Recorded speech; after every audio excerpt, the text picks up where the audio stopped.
Right, Martin, it's 9 years this summer since you left Cheltenham, which is amazing, really. But can you just talk me through, summarise what you've been up to since then? Yeah, 9 years. Wow, it's gone quick. That, to be honest, you think you're gonna be playing football forever.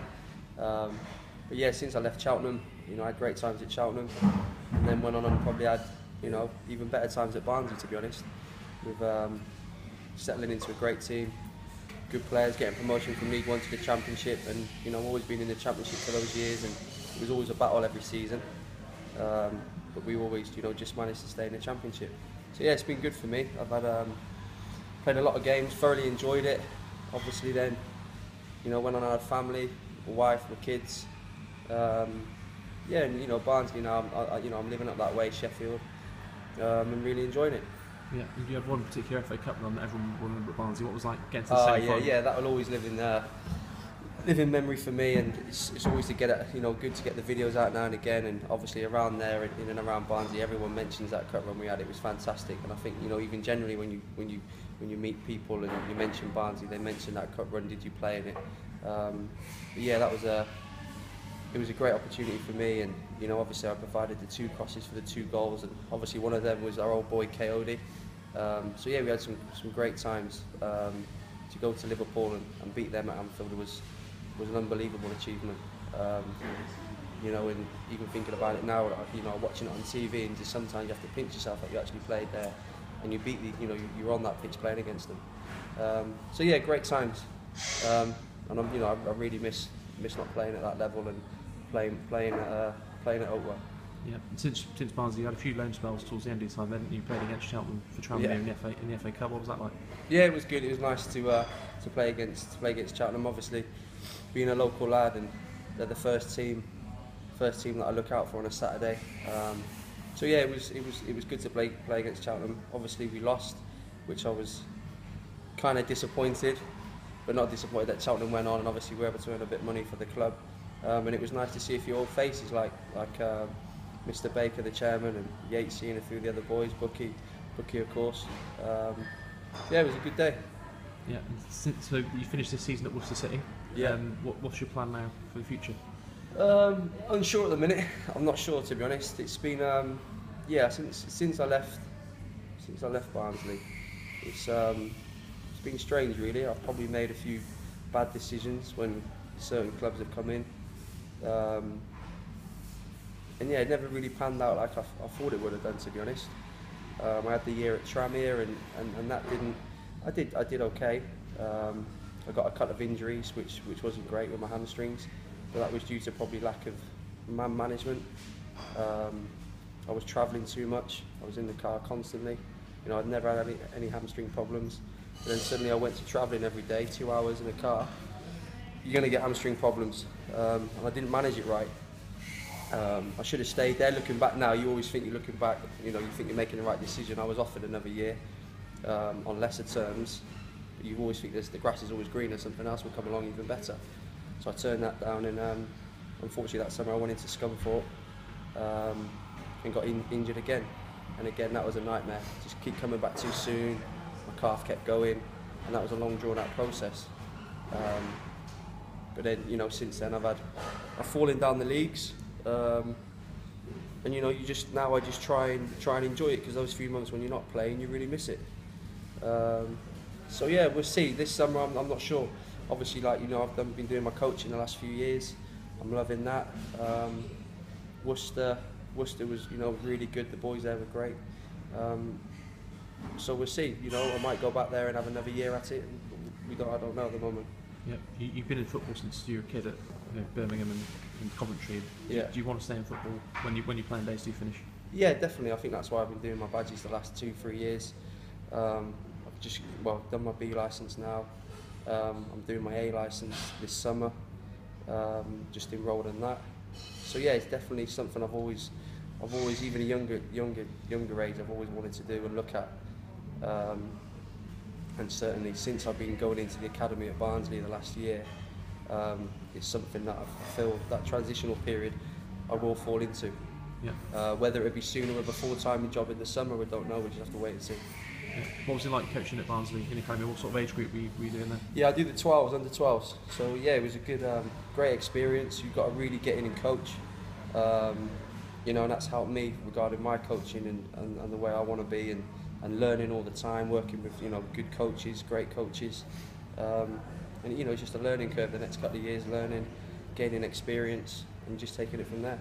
Yeah, you just have a little chat about your time at Cheltenham, because you came in on trial to start with, didn't you? Just as the club got into the Football League, went on to have 5 or 6 really good years there, and you were obviously the club's leading Football League goal scorer for a long time as well. So what do you remember about that first time when you came? Because you'd never been on the books at Cheltenham, had you? You'd been at clubs in the Midlands, but you're obviously always from Cheltenham. Yeah, obviously I was at Coventry, got signed there when I left school. I had 3 years there, but it was, you know, it's hard football. It's like I was living in, you know, in a city, and coming back at weekends, all my family and friends are here. You're in that period, young footballers, 19, 20. Your friends are going out all the time, and I kind of fell into that really. I loved my football, but I was coming home and maybe going out with my friends a little bit too much, and that affected my football on the pitch. So come to that summer, they didn't renew my contract. I was on a free, and I was lucky that, you know, I got the phone call from Steve Cottrell to come in, you know, and never really looked back. Yeah, and what stands out for you for those times at Cheltenham? I think on this, you know, my first appearance, you know, I felt great. My first year with working with Steve and playing for my club, playing for the town, it was a great honour. You know, and with that, you know, over the years, obviously we got promoted League Two. You know, that was a fantastic achievement to play in that, score, get man of the match, and what have you. You know, I'll never forget that. But as time went on, and you people like John Ward come in, you know, and he said, Martin, listen, if you really knuckle down, work hard, and listen to me, listen to Keith, there's no reason why you shouldn't be getting back to like playing at a high level. You know, and I thank John for that, because it kind of like settled me down, and I worked even harder. I respected John and Keith a lot, and thankfully it worked. You know, I worked really hard on the training pitch, worked hard off the pitch, and things just fell into place. Yeah, very different managers, aren't they? Steve Cottrell, John Ward, and you also played under Graham Orner and Bobby Gould. What was it like playing under so many different characters at Cheltenham? Yeah, it was like looking now regarding me going into management. Those guys I've learnt from, the things I would do and I wouldn't do, and what manager I want to be, or what coach I want to be. But yeah, Bobby was, what was he like? He was an extravagant kind of guy, wasn't he? Some of the things he said were outrageous. I'll never forget one thing he said about the fans fly away or something. I don't think he lasted too long after that game. And then Graham Orner he's a very good coach, and I think he found it, because he was so close to the boys, when he then became manager, he found it a bit difficult. And I think at the time we had a lot of older pros in the dressing room, and he couldn't really manage it that well. So there was too much input from the older boys, and he did find it difficult, I think. Yeah. What about Cottrell? Because he was on your case a lot, wasn't he? He was a hard taskmaster, but do you think did you learn a lot from him in those three or 4 years you were with him? Yeah, definitely. I respect Steve a lot. I think at the time he probably did want the best of me, and he knew that I had potential, and I wasn't maybe reaching it at times. But with that, like any player, you think you should be playing. Yeah. You know, and I went through spells where I did really, really well, and I'd be left out, and I look back now and think, why would he do that? You know. Yeah. But he obviously had his reasons. I respected that, and to be fair, he did get the best out of a lot of people at that club. A lot of players at that club at the time probably overachieved. You know, and I'm thankful to Steve and his desire, his hunger, got us through it. Yeah. You know. He had standards, high standards, and Steve, like looking back, you know what he wanted out of life. He was a winner, you know, and it didn't surprise me one bit the career he's going to have as a manager, because he sets high standards for his team, for himself, and he had belief and abundance, you know.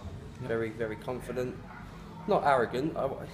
Some people say it's arrogance, but you need a little bit of that, you know, and that's why he's done so well.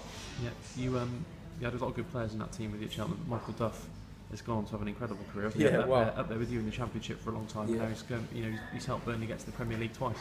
Yeah, it's unbelievable. Like when you think of Michael, like all those years ago, you didn't think he was technically the best and this and that, but he's gone to achieve, you know, fantastic to do what he's done and you know, to play in the Championship. I worried a little bit for him when Steve left, because he was so close to Steve, and Steve, you know, always played him.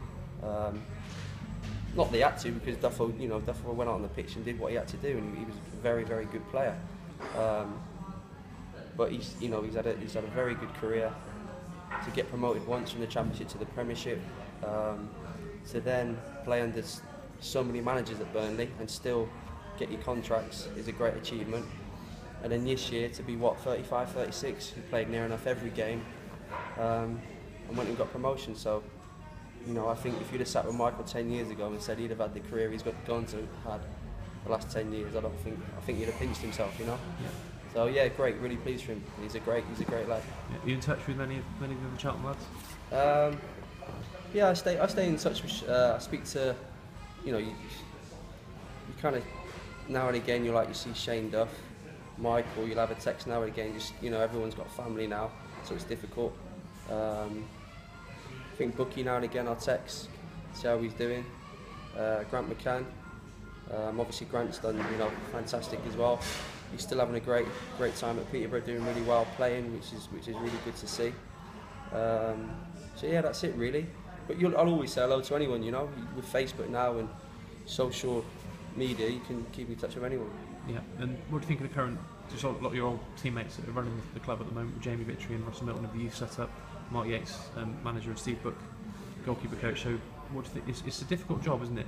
Maybe built up the expectations a lot over the last couple of years, and then this season hasn't quite lived up to it. So what do you think of the current situation?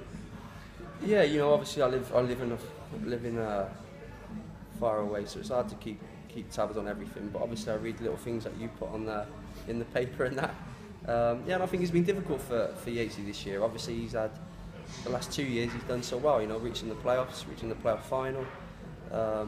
He came in, I think in his first year he had difficult circumstances, the club was in a mess and he turned it round. So I think you just got to stick by him. You know, I heard a few little rumours about this and that, the fans weren't happy, but I think they need to stick with him. You know, I think if he can get it right this summer, there's no reason why next year he can't hit the playoffs again. As any manager, they have good times, they have bad times, and I think they owe, you know, I thought they owe Yatesy just to, you know, stick by him and, you know, touch wood, a little bit of luck, it's a good start to the season.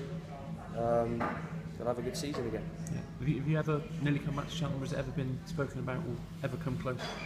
Yeah, to be fair, it has. You know, Yatesy, I can't remember now, as it's not last year but the year before. You know, him and Howie were ringing me all the time and texting me, and it wasn't right for me at the time. You know. Again, like you look back and you think, like now, you know, I wish maybe I had done. You know, I wish maybe I had done. So I think it would have, you know, I'd have been managed right. I'd have been back in my hometown, and that might have given me that little bit extra. You know, when you're hometown, familiar faces, when you go out on that pitch, you give a little bit more, especially being my hometown club. But yeah, but unfortunately, it didn't happen. I have no regrets. It's one of those things. It didn't happen. You know, I think if Yatesy rang me tomorrow, I'll be there straight away. But now it's, you know, you move on. You live by your decisions. But yeah, it would have been nice to have come back. To be fair, I think now looking at it, but you know, that's life. You move on. Yep.